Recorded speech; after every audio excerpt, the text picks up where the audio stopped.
With regard to the wildfire mitigation plan, it is actually still under review for the next year. I believe it was submitted in February, and I can assure you I have not read it. With regard to the current wildfire mitigation plan, I'm not familiar with the intricacies of it. I have to leave that to other experts.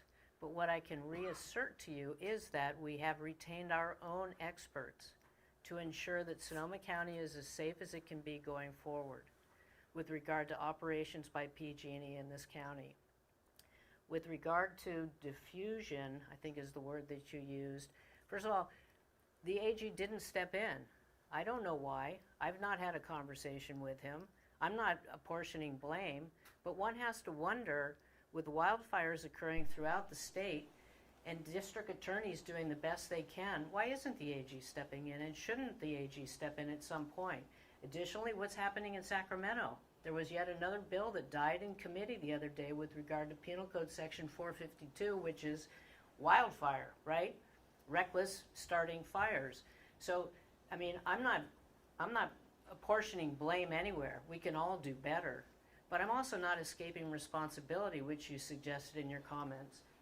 These people spent a year bringing PG&E to justice, and I believe that's what we did here. Is it perfect? Absolutely not.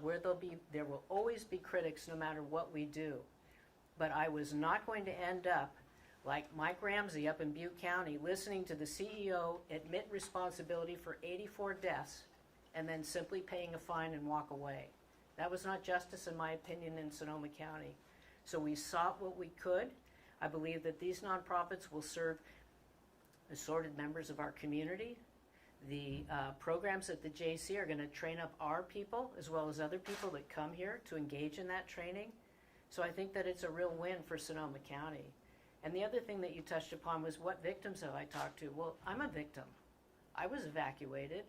I would think that probably anybody living in Sonoma County could be qualified as a victim of the Kincaid fire when you consider what happened. So to suggest that I didn't sit down with a specific victim, I think, is to disregard the fact that we have all been victimized by these wildfires over the years.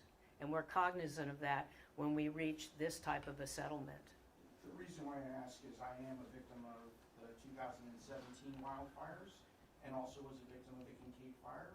And I've been trying to contact your office to have a discussion to provide inputs in terms of what I think justice is in this case. I was not afforded that opportunity to meet with your team and to go over those things.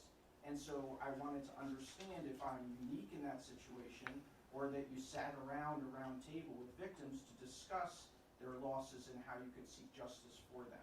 We have met with a variety of different victims. We have met with plaintiffs' counsel. We have met with agencies that are serving people that were impacted by the wildfires.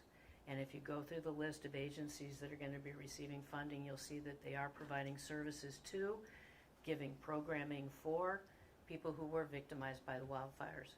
And I suggest that you take a look at that list and see if perhaps there isn't something there that can assist you in dealing with whatever impact the wildfires had on your life.